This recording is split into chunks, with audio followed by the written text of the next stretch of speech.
네, 월요일 아침 데일리 브리핑에서는 저희 워싱턴 한면택 특파원을 연결합니다. 한 특파원 안녕하십니까? 네, 안녕하십니까. 워싱턴입니다. 네, 이 바이든 미국 구조 계획이 드디어 이제 법안으로 확정이 되고 이번 주말 안에 의회에서 통과될 것으로 예고가 되고 있는데 현재 상황은 어떻습니까? 네, 뭐 아시는 대로 예산 조정 법안으로 지금 추진이 되고 있는 것인데요. 여기에 네. 장단점이 있습니다. 우선 예산 조정 법안을 한 이유는 민주당이 상원에서도 단순 과반수 60표 장벽이 아니라 51표로 50대 52이지 않습니까? 그러다 보니까 이제 부통령의 캐스팅 보트로 51대 50으로 강행할 수 있기 때문에 이 예산 조정 법안을 하는 것인데요. 그러다 보면은 또 예산 조정 결의안, 예산 결의안에 규정된 절차를 따라야 합니다. 그래서 지금 하원이 그 절차를 밟고 있는데 9개 상임위원회별로 각 해당되는 그 바이든 플랜을 이제 법제화하는 작업을 했거든요. 오늘 네. 하원 예산위원회에서 이걸 하나로 뭉쳤습니다. 이러다 보니까 591쪽이 됐거든요. 네. 그다음에 바이든이 이제 미국 구조계획 아메리칸 레스큐 플랜으로 돼 있는데 법안 이름도 그대로 땄습니다. 미국 구조계획 법안 2021 이렇게 이제 확정을 지어서 근데 남은 절차는 하원에서 운영위원회는 이제 지도부가 포진돼 있는 것이 운영위원회거든요. 여기에서 이제 표결 일정을 정하게 됩니다. 그런데 낸시 펠로시 하원의장은 이번 주말까지는 표결 처리, 하원에서 표결 처리하겠다. 표결 처리하면 단순 과반수이기 때문에 그대로 222대 210의 지금 다수당 분포대로 뭐 공화당에서 오히려 더 나올 수도 있는 그런 것으로 하원 가결은 뭐 기정사실화 되고 있거든요. 네. 이러다 보니까 이제 상원위를 이제 그렇게 작업을 끝내고 상원위로 넘기겠다. 이런 일정을 이미 밝혀놓고 있는 것이고요. 네. 내일이나 언제 이제 운영위원회에서 확실한 표결 일정을 정하게 되는데 26일 전에는 아마 표결을 할 것으로 예고가 되고 있습니다. 상원이 이제 문제거든요. 상원은 상임위 활동은 하지 않겠다. 이 말은 이제 하원 가결 법안을 그대로 본회의 표결에 붙이겠다는 겁니다. 그렇게 되면은 이제 하원에서 가결되는 게 26일 날 가결된다 그러면은 뭐 27일 날 할 수도 있고요. 네. 28일 날 할 수도 있고 2월 말 안에 이제 가결을 그대로 할 수 있는데 문제가 하나 있습니다. 이것이 이제 하원 법안과는 좀 다르게 가결될 경우에는 다 하원위로 다시 나가야 됩니다. 상원에서 되더라도요. 그다음에 이제 상원은 말씀드린 대로 50대 50이다 보니까 한 명만 이탈해도 민주당 상원의원이 한 명만 이탈해도 안 되는 그런 그 상황이어서 그렇죠. 지금 좀 면도날 차이의 다수당, 달리 말하면 뭐 거의 그 반분된 다수당이기 때문에 이게 몇 가지 우려되는 그런 사항은 남아 있는 것으로 보입니다. 네. 최종 승인에 남아 있는 변수는 어떤 거고요? 또 어떤 변화가 불가피할 것으로 예상이 됩니까? 네, 지금 그 말씀드린 대로 연방 상원 의원 중에서 이제 민주당이 50명인데요. 한 명도 이탈하면 안 되는데 2명이 지금 바이든 플랜 중에서 한 가지의 반대표를 던질 것으로 시사하고 있습니다. 그 반대하고 있는 것은 최저임금 인상입니다. 연방 차원의 최저임금이 지금 7달러 25센트에 묶여 있지 않습니까? 네. 네. 이것을 네. 2025년까지 15달러 2배로 이제 높이겠다는 것이 진보 진영과 바이든 대통령의 공약이기도 한데요. 이러다 보니까 좀 민주당의 그 조 맨신, 웨스트버지니아 조 맨신, 또 애리조나의 크리스텐 시네마 상원의원 2명이 이탈하게 되면은 51대 50으로 전체를 가결할 수가 없게 됩니다. 이러다 보면은 당연히 이들의 그 요구를 무시할 수는 없는 그런 상황이거든요. 네. 그러다 보니까 바이든 대통령도 최저임금 인상은 이번에 좀 아마 뺄 수밖에 없지 않느냐 이렇게 그 시사를 하고 있는데요. 그러다 보니까 또 진보파에서는 2명이 반대한다고 해서 90명의 민주당 상하원의원들이 찬성하고 있는 최저임금 인상을 포기해서는 되겠느냐. 아하. 또 이렇게 이제 논란을 빚고 있는데 그래도 바이든 구호 패키지가 지금 첫 번째 입법 사항 아니겠습니까? 이러다 그렇죠. 보고 코로나 사태에서도 반드시 시급하게 필요하다는 얘기이기 때문에 아마도 이제 이들을 설득하는 것 때문에 바이든 대통령은 이번에는 최저임금 인상을 아마 포기할 것처럼 지금 얘기를 하고 있습니다. 지난번 그 주지사와 시장들과의 그 모임에서 사적으로는 이번 예산 조정 법안에 최저임금 인상은 그 규칙에 맞지 않는 것 같다. 그렇게 생각한다는 얘기를 해서 뭐 이들의 요구 때문에 뺀다 그러면 그것도 또 다른 반대의 그 민주당 내부의 논란이 될 수 있으니까요. 네. 예상 조정 법안에 규정된 거에 최저임금 인상은 들어가지 않는다라는 그런 그 뉘앙스를 풍기면서 결국은 뭐 사적으로는 산모들에게는 최저임금 인상안이 제외된 그런 그 코로나9 패키지 법안, 미국 구조 계획 법안이 그런 것을 시킬 수밖에 없는 거 아니냐. 이런 그 얘기를 했다고 합니다. 이러다 보니까 가장 마지막에 변수가 이 최저임금 인상이 돼버렸고요. 네. 아마도 이번에는 최저임금 인상은 제외한 채 이렇게 뭐 그 전체 규모나 뭐 그거는 큰 변화가 없으면서도 이 사람 그 조맨신과 키스텐 시네마 민주당 상원의원 2명도 찬성할 그런 명분을 줘야 될 거 아니겠습니까? 그렇죠. 이러다 보니까 최저임금 인상은 또 논란도 있습니다. 지금같이 이제 사업하기 어려운데 무슨 최저임금 인상을 또 어떻게 올리겠느냐 이런 그 업계의 그 요구사항도 있기 때문에 이번에는 아마 최저임금 인상을 제외하고 1조 9천억 달러의 그 코로나9 패키지를 민주당만의 힘으로 통과시키는 그런 그 절차를 밟을 것으로 예상이 되고 있습니다. 네. 그렇다 그러면은 지금 뭐 우리의 가장 큰 관심은 역시 1,400달러의 현금 지원인데 이거는 언제쯤 받을 수 있을 것으로 보십니까? 네, 이 최종 마무리가 아무래도 1, 2주씩 이제 조금 지체될 수 있는 여지가 아직 남아있기 때문에 단언할 수는 없는데요. 네. 조셉 바이든 대통령이 이제 주말에 백악관 웹사이트를 통해서 또 한 가지 트위터에 대한 답변, 대통령의 답변이라면서 영상을 하나 올려놨거든요. 거기서 보면은 우리가 지금 부양 체크, 스티뮬러스 체크를 받게 되느냐 그러니까 당연히 그렇다. 이 법안을 상하원에서 통과시키자마자 보낼 것이다. 600달러를 이것도 지금 얘기를 합니다. 이게 초당적으로 하기 때문에 600달러는 트럼프 전 공화당 행정부에서 이제 성사가 된 거고 거기에 1,400달러를 추가하면은 전체가 2,000달러 아니겠느냐.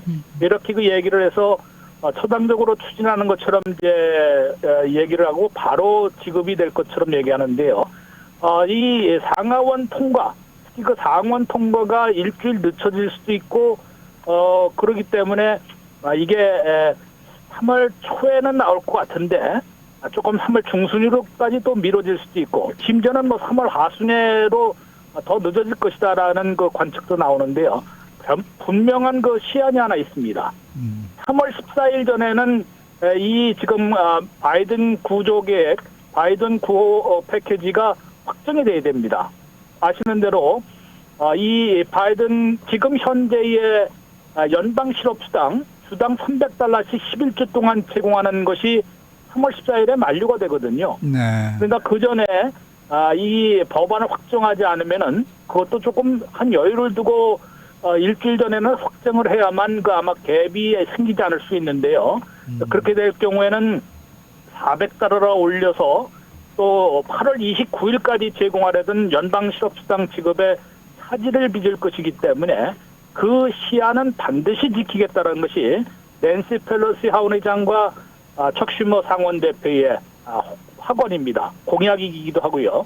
이러다 보니까 3월 14일 뭐 이전까지 한다는 것은 이전이라는 것은 뭐 2월 말까지 해서 3월 초에 3월 1일 날 대통령이 서명 발효시킬 수도 있는 것이거든요. 3월 1일 날 발효시킨다 하면은 일주일 뒤에는 지급이 될 것이니까 3월 8일이 시작하는 주에 1,400달러가 나올 수도 있고요. 한 주일 동안 이제 상원에서 가결됐는데 최저임금이 빠져버리면은 하원에서 한번 다시 가결해야 되거든요. 그렇게 되면 시간이 좀 걸려서 3월 8일이 시작되는 주간에 상원에서 최종 확정된다 그러면은 3월 15일이 시작하는 주간에 3월 17일까지는 아마 입금되는 그런 상황이 있을 수도 있는데요. 시기가 뭐 1, 2주일 차이지 그렇게 그 오래 끌지는 않을 것이고 또 그 이게 무산되거나 지난 연말 그 상황은 전혀 뭐 지금 예측이 안 되고 있거든요. 그러다 보니까 민주당만의 힘으로도 가결을 시키겠다는 절차를 모두 밟아와서 그렇게 이제 시기에 대해서는 뭐 받으려고 그러는 이제 기대하는 분들은 이게 1, 2주 상당히 그 차이가 있을 수 있어도 정치권에서는 뭐 그 정도는 좀 봐줘야 되는 거 아니냐라고 얘기를 하고 있습니다. 네. 자, 도널드 트럼프 전 대통령이 오는 28일에 보수단체에서 공개 연설하는 것으로 이제 정계 복귀에 본격적인 시동을 걸 것이다. 뭐 이런 이제 보도가 나왔는데요. 어떻게 예상을 하십니까? 앞으로의 어떤 움직임이 보여질까요? 네, 뭐 지난번 탄핵 재판에서 무죄 판결을 두 번째로 받고 나서 바로 성명을 통해서 이제 언급을 했습니다. 정계 복귀의 시사를 했는데요. 그거에서 이른바 그 마가 운동을 뭐 지속적으로 펼쳐나갈 것이다라고 명분을 내세웠습니다. 네. 그런데 이제 그동안은 뭐 성명만 나왔고 결국은 플로리다 이제 웨스트 palm비치에서 말하라고 해서 골프만 즐기는 그런 모습이지 않았습니까? 네. 대중 앞에 목소리가 나오지 않았는데 이번 28일 이번 일요일이 되겠습니다. 일주일 남은 건데요. 일요일 날 플로리다에서 마침 열리기 때문에 그런지 이 CPEC이라고 많이 들어보셨을 텐데요. 네, 그럼요. 예, CPEC의 연례 회의에서 마지막 날 연설을 하게 돼 있습니다. 25일부터 28일까지 열리는데 CPEC의 연설을 하는 것이 이제 퇴임 후에 첫 번째 공개 연설이 되기도 하고 이게 그냥 뭐 타이밍도 그렇고 얼굴을 다시 내밀면서 그 메시지를 던지는 것 자체도 상당히 그냥 단순한 정계 복귀가 아니라 아직도 건재한 것을 과시하는 거 아니냐. 또 공화당 진영에 역시 뭐 트럼프밖에 없다라는 그런 것을 그런 메시지를 던지면서 이 장기 자신의 그 정계 복귀 시나리오를 이제 본격적으로 행동에 옮기는 그런 계기가 되지 않을까라는 관측이 나오고 있는 것입니다. 이 팩은 뭐 잘 아시는 대로 전현직 공화당 출신이면은 전현직 그 정부 통령들 또 주요 강료들 당 지도부 몽땅 다 총출동해서 연설을 하거든요. 네. 그러다 보니까 이제 트럼프 전 대통령이 28일 연설하는 것 그것만으로 또 마지막 날 연사니까 이제 피날레를 장식하는 모양이 되지 않겠습니까? 네. 그러다 보면은 이제 공화당 진영에 역시 공화당에서는 나밖에 없지 않느냐. 이렇게 내 밑으로 같이 다시 똘똘 뭉쳐야만 된다라는 첫 번째 메시지를 전달할 것으로 보이고요. 물론 이번 연설에서는 이제는 조셉 바이든 대통령이 이제 법안까지 상정한 이민개혁안, 달리 말해서 이제 서류미 비자 1,100만 명 8년에 걸쳐서 영주권과 시민권까지 허용하는 그것에 대해서 굉장히 아주 강도 높은 목소리를 아주 그냥 험한 말까지 써서만 할 것이 분명합니다. 네. 그다음에 국경장벽 건설을 중단시켰지 않았습니까? 예. 그러니까 이런 국경장벽, 국경정책, 또 나아가서는 지금 멕시코에 대기시켜 놓았던 난민들을 또 계속 순차적으로 허용하려는 그런 것. 이런 이민 정책을 또 이렇게 맹공을 퍼부으면서 나온다는 것은 자신의 첫 번째 출마 때와 비슷한 양상이 벌어지지 않을까. 네. 이렇게 시작이 되는 것이고요.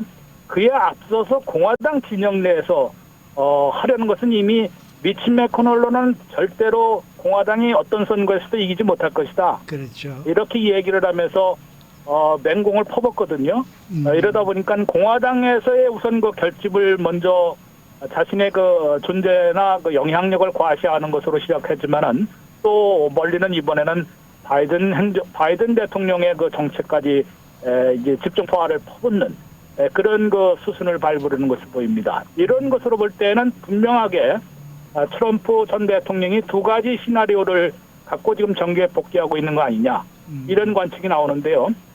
첫 번째는 당연히 내년 중간 선거를 겨냥한 것입니다. 내년 중간 선거에서 공화당이 적어도 하원 다수당만 탈환하는데 결정적인 기여를 해도 상당히 달라질 것이거든요. 네. 그렇게 되면은 바이든 정책을 다 발목 잡는 것은 물론이고 역시 트럼프가 있어야만 공화당이 승리할 수 있다라는 그런 성과를 내는 것이기 때문에 아주 워싱턴 정치 또 트럼프 전 대통령의 복귀가 아주 상당히 다른 양상을 띨 수가 있을 것입니다. 이를 위해서는 친 트럼프 후보들을 공화당 예선에서 최대한 많이 심는 그런 그 작업을 할 것인데요. 일례로 들어서 지금 노스캐롤라이나에는 그 바빠 전 상원의원이 이번에 은퇴를 선언하면서 결국은 저 트럼프 탄핵에 유죄 판결표를 던졌거든요. 근데 여기에 괜찮은 후보가 있다고 생각하는 게 바로 며느리입니다. 둘째 며느리. 에릭 트럼프의 며느리인 라라 트럼프가 여기 아마 공화당 상원 후보로 아마 도전장을 던질 것으로 예측이 되고 있습니다. 네. 그런데 이 사람이 이제 에릭의 부인이기도 하고 그 지역 출신인데다가 또 텔레비전 PD 출신이라고 합니다. 그래서 여러 가지로 볼 때는 뭐 만만치 않은 그런 후보가 돼서 친 트럼프 후보를 최대한 약진시키는데 1번 타자가 되지 않을까. 이방카 트럼프는 뭐 출마를 포기한 것처럼 얘기하는데요. 이제 그 며느리가 나설 가능성이 좀 있고 이런 것을 통해서 결국은 첫 번째는 중간 선거에서 된 다음에 그렇게 되면 공화당에서의 트럼프 영향력이나 존재 가치가 뭐 엄청나게 올라가지 않겠습니까? 그렇죠. 그다음에 공화당으로서도 이제 트럼프 없이는 이길 수 없다. 이렇게 될 때는 2024년 대선에 재출마하는 그런 수순을 밟으려는 것이 아마 트럼프 정계 복귀 시나리오 아니겠느냐라는 관측을 낳고 있습니다. 네, 오늘 말씀 잘 들었습니다. 네, 고맙습니다. 지금까지 워싱턴 한면택 특파원이었습니다.